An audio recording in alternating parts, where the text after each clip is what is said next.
Hola, es un gusto que estés viendo este segundo video de la serie de devocionales Panes sin Levadura, preparándonos para Pascua.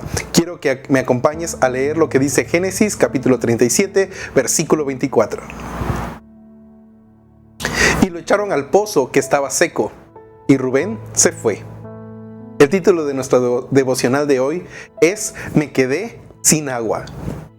Platicando con un amigo que se dedica al ramo de la construcción, me comentaba que hace tiempo trabajó en la construcción de una casa.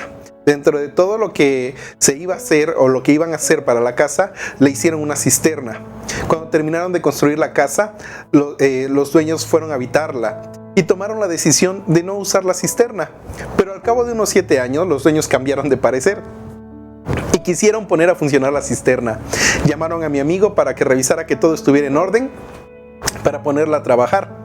La sorpresa fue que aunque por 7 años había estado seca, pues no se había usado, la cisterna no estaba vacía. Había varios tipos de animales, de insectos viviendo allí, además de mucho polvo, lo que hacía que la cisterna no pudiera comenzar a operar hasta limpiarla y llenarla con agua. Esta historia refleja muy bien lo que leímos en Génesis 37, verso 24.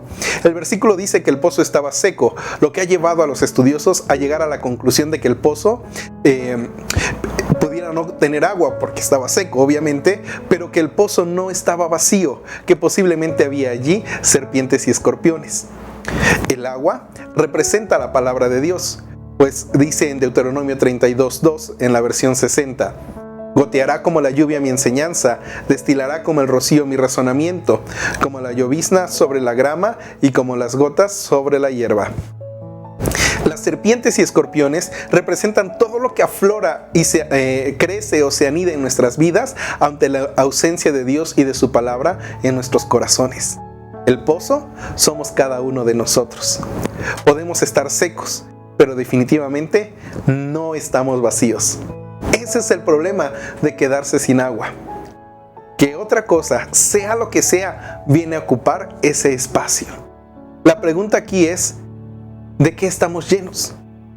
¿Tenemos serpientes y escorpiones? ¿O tenemos agua en nuestro pozo?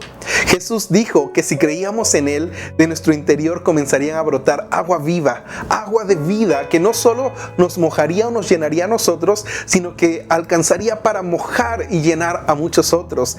Fíjate, eso está en Juan capítulo 7, versículo 38. Ríos de agua viva brotarán del corazón de los que creen en mí, así lo dice la Biblia. Comencemos a sacar todo lo que se haya anidado en nuestras vidas y comencemos a llenarnos del agua de la palabra. Esa agua fresca que es agua de vida y que empiece a traer vida a nuestro corazón, a nuestro espíritu, a nuestra alma, a nuestra mente, a todo nuestro ser. ¿Sabes? Quiero darte 3 consejos a través de los cuales podemos llenarnos del agua de la palabra. Lo primero es, estudia la palabra de Dios. Lee conmigo Hechos capítulo 17, versículo 11 en la versión Dios habla hoy. Estos judíos, que eran de mejores sentimientos que los de Tesalónica, de buena gana recibieron el mensaje y día tras día estudiaban las escrituras para ver si era cierto lo que se les decía.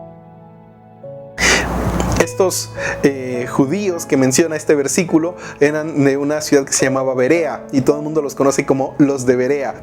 Y estos judíos de Berea dice que estudiaban la Biblia todos los días, estudiaban las escrituras. Y nosotros debemos copiar, debemos imitar a los de Berea estudiando la palabra de Dios. ¿Sabes? Estudiar es investigar todo el contexto del versículo. ¿Cuándo fue dicho? ¿Quién lo dijo? ¿A quién se lo dijo? ¿Por qué lo dijo? ¿Cómo era la ciudad donde se dijo o donde se vivió el acontecimiento? Todo eso es estudiar la Biblia. Así nosotros podemos estudiar el pasaje por pasaje, podemos ir estudiando la palabra de Dios para poder entenderla mejor. Fíjate que estudiar no es lo mismo que leer. Nosotros podemos leer, pero no estudiar. Pero nosotros, cuando estudiamos, forzosamente la leemos. Por eso yo te animo, no solamente leas la Biblia, sino comienza a estudiarla. Otro consejo, memoriza la palabra de Dios. Lee conmigo Proverbios 7, versículos 2 y 3. Cúmplelos y vivirás. Grábalos en tu mente. Nunca te olvides de ellos. cuida mis enseñanzas como a tu propia vida. ¿Te diste cuenta? Nos dice, grábalos en tu mente, o sea, graba la palabra de Dios en tu mente, memoriza la palabra de Dios, dice, cuida mis enseñanzas como a tu propia vida. Entonces, el consejo de Dios es que no solamente leamos y estudiemos la palabra de Dios, sino que también la memoricemos. ¿Qué podemos memorizar? Memoriza las promesas de Dios, memoriza las citas o los versículos bíblicos en los cuales o con los cuales Dios te fortalece en tiempos de prueba, en tiempos de dificultad.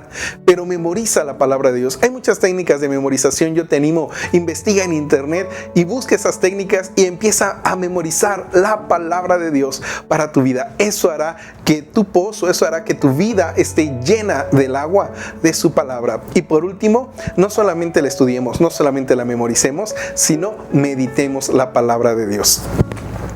Lee conmigo Salmo capítulo 1, versículos 2 y 3.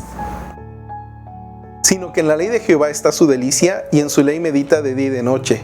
Será como árbol plantado junto a corrientes de aguas, que da su fruto en su tiempo, y su hoja no cae, y todo lo que hace prosperará. ¿Te diste cuenta? Nos dice, sino que en la ley de Jehová medita de día y de noche. La clave está no solamente en estudiar o memorizar, sino también en meditar. Y aunque a primera vista pudiera parecer que estudiar y meditar es lo mismo, pero realmente son dos cosas diferentes. Estudiar, como decíamos, es investigar todo el contexto del versículo, mientras que meditar es reflexionar lo que ese versículo o lo que Dios me está diciendo a través de ese versículo. O sea, cómo aplico lo que dice el versículo a mi vida diaria. Y por eso es importante que la estudiemos, memoricemos y meditemos. Cuando nosotros hacemos todo esto con la palabra de Dios, automáticamente todo lo que pudiera haber estado anidado en nuestra vida tiene que salir para que el agua de la palabra empiece a llenarnos. Y esa agua de la palabra de Dios empezará a traer vida. Si estamos sedientos, va a traer ese fresco a nuestra vida para sentirnos aliviados y poder continuar hacia adelante. Así que yo te animo que poco a poco el agua de la palabra de Dios comienza a llenar tu vida. Te purificará, ayudará a sacar lo que no deba estar ahí, y cuando menos te des cuenta, ríos de agua viva estarán brotando de tu interior. Esa es la libertad y la purificación a la que somos llamados en Pascua. Si tú quieres que la palabra de Dios comience a llenar tu vida, déjame orar contigo. Bendito Padre Celestial, en esta hora, Señor, reconocemos que posiblemente nuestra vida, nuestro pozo, esté seco. Señor, porque tal vez tiene mucho tiempo que no meditamos, que no leemos, que no estudiamos o que no memorizamos tu palabra.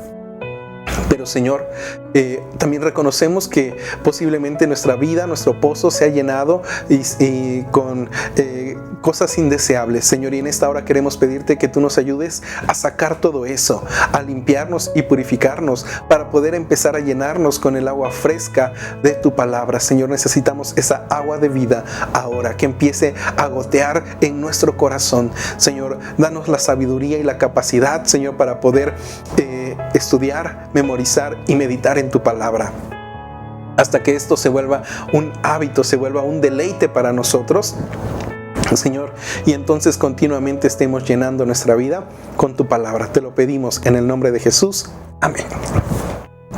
Pues gracias por ver este video, espero haya sido de bendición para tu vida. Recuerda que nos vemos mañana para seguir preparándonos para Pascua. Te deseo muchas bendiciones, mucha paz y mucho éxito en todo lo que hagas. Hasta la próxima, nos vemos.